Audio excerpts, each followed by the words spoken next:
آج علیمہ خان صاحبہ نے جو جیل کے باہر گفتگو کی ہے ڈیلا میں، وہ بھی بڑی اہمیت کی حامل ہے. انہوں نے کہا ہے کہ جی عمران خان صاحب نے کہا، ان کو بتایا گیا کہ باہر سب لوگ آئے ہوئے ہیں آپ سے ملنے کے لیے، گنڈا پور بھی آئے ہوئے ہیں، ارکان اسمبلی بھی آئے ہوئے ہیں، کے پی کے سارے آئے ہوئے ہیں، لوگ بڑی تعداد میں باہر موجود ہیں. تو خان صاحب نے کہا کہ ان سے کہیں کہ وہ افغانستان کا معاملہ جو ہے وہ میری دی ہوئی گائیڈ لائنز کے مطابق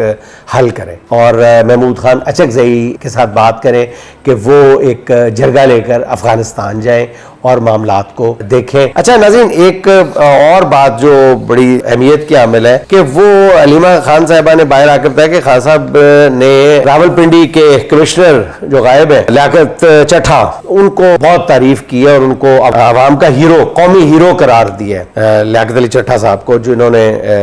دھاندلی کے بعد اپنے عہدے سے مستعفی ہونے کا اعلان کر دیا تھا اور کہا تھا کہ مجھے آپ پنڈی میں پھانسی پہ لٹکا دیں، میں یہی ڈیزرو کرتا ہوں کیونکہ میں نے عوامی مینڈیٹ کے ساتھ مذاق کیا ہے.